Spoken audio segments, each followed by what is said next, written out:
apakah kamu pernah nonton film horor Veronica? Film ini diangkat dari kisah nyata. Netflix merilis film horor Spanyol berjudul Veronica yang dirilis pada tahun 2017.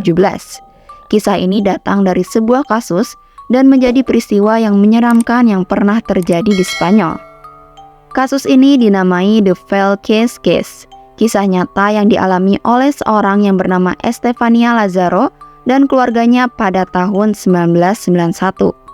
Estefania adalah seorang remaja yang berusia 18 tahun yang tinggal di kota Velquez, Madrid, Spanyol.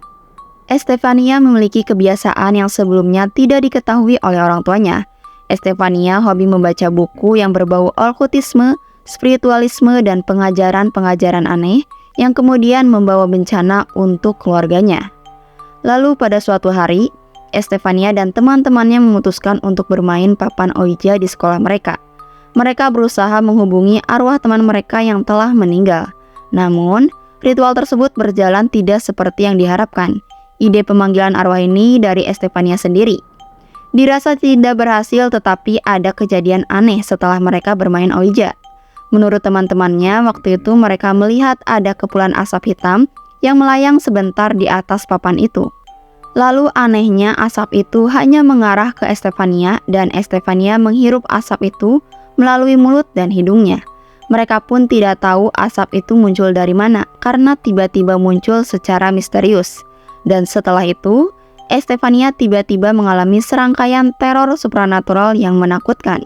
Setelah beberapa hari berlalu, Estefania mulai merasakan keanehan di sekitarnya. Dia mengalami kejang-kejang dan muntah-muntah yang tidak diketahui penyebabnya itu apa. Estefania juga menjadi sering berhalusinasi. Karena kondisinya yang memburuk, akhirnya orang tuanya membawa Estefania ke beberapa dokter. Anehnya, dari beberapa dokter itu tidak ada info apapun yang bisa dijelaskan ke keluarga Estefania. Padahal Estefania terlihat kesakitan. Lalu orang tua Estefania akhirnya mencoba pergi ke rumah sakit di Madrid untuk evaluasi lebih lanjut. Tetapi ternyata hasilnya masih sama saja. Tidak ada yang bisa menjelaskan gejala-gejala yang dialaminya. Mereka bahkan membawa Estefania ke seorang paranormal untuk mencari tahu apa yang sedang terjadi pada dirinya. Namun sayangnya kesehatan Estefania terus memburuk. Kejang dan halusinasinya pun semakin kuat dan sayangnya tidak lama dari itu Estefania pun meninggal dunia secara misterius.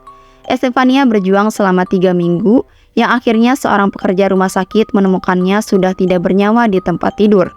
Estefania tidak memiliki luka yang jelas atau indikasi lain tentang bagaimana dia bisa meninggal. Dia hanya berhenti bernafas, maka dari itu kematiannya dibilang misterius. Meskipun hasil otopsi mengatakan Estefania mengalami serangan jantung. Kejadian itu membuat keluarga Estefania sangat terpukul dan membuat psikis mereka terganggu karena mereka tidak percaya apa yang sudah terjadi kepada Estefania. Kejadian itu sangat cepat dan sangat misterius. Saking penasarannya mereka masih mencari penyebab kematian anaknya itu. Dan dari sinilah mereka baru mengetahui ternyata Estefania menyukai buku-buku aneh yang mengarah kepada supranatural. Kemudian pejabat sekolah memberitahu mereka kalau Estefania dan teman-temannya pernah bermain pemanggilan arwah di lapangan belakang sekolah dengan menggunakan papan Ouija yang dibuat sendiri. Orang tuanya baru mengetahui semua hal itu setelah Estefania telah tiada. 6 bulan setelah kejadian tersebut, keluarganya mengatakan bahwa sebelum meninggal, Estefania melihat beberapa sosok gaib yang menakutkan dan dia yakin bahwa itu adalah hantu yang menghantui dirinya setelah bermain papan Ouija. Kepergian Estefania bukan hanya membawa duka bagi keluarganya, tetapi setelah Estefania meninggal banyak terjadi hal-hal aneh di rumah mereka. Orang tua Estefania melaporkan bahwa setelah kematiannya rumah mereka menjadi berhantu. Awalnya mereka mendengar suara yang berbisik memanggil mama. Suara itu berasal dari kamar mandi Estefania, padahal di sana tidak ada orang sama sekali. Dan anehnya lagi, setiap kamar Estefania sudah beres dirapihkan, kamar itu kembali berantakan. Mereka pun heran kenapa itu bisa terjadi. Lalu mereka mendengar goresan di dinding dan suara tawa dari atap. Kadang juga ada suara ratapan dan suara benturan keras di dinding yang bergema di sekitar rumah. Lampu dan peralatan selalu menyala dan mati sendiri. Bahkan pintunya pun kadang terbuka dan tertutup sendiri.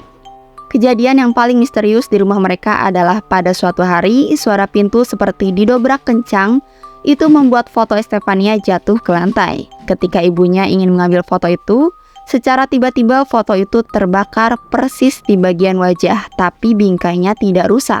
Hanya bagian wajah saja yang rusak. Keluarga Estefania secara terus-menerus mendapat serangan tidak kasat mata. Mereka juga akhirnya tidak kuat dengan hal itu. Mereka mencoba lapor ke polisi dan inspektur polisi dan juga beberapa polisi lainnya mendatangi rumah Estefania. Dan semua polisi yang datang ke rumah itu, mereka melihat dan merasakan kejadian hal aneh tersebut. Seperti pintu yang terbuka sendiri, salib yang berbalik sendiri, dan mendengar jeritan di kamar Estefania. Padahal tidak ada orang di sana. Setelah semua peristiwa yang tidak masuk akal itu terjadi, akhirnya keluarga Lazaro memutuskan untuk pindah dan menjual tempat tinggal mereka. Mereka pindah ke tempat yang dirahasiakan di sebuah wilayah kota Madrid. Hingga kini, kematian Estefania masih menjadi misteri dan menjadi topik pembicaraan di kalangan paranormal di Spanyol. Tidak ada satupun kesimpulan yang logis atas apa yang terjadi kepada Estefania dan keluarganya. Namun yang pasti kejadian ini benar-benar terjadi, benar-benar nyata.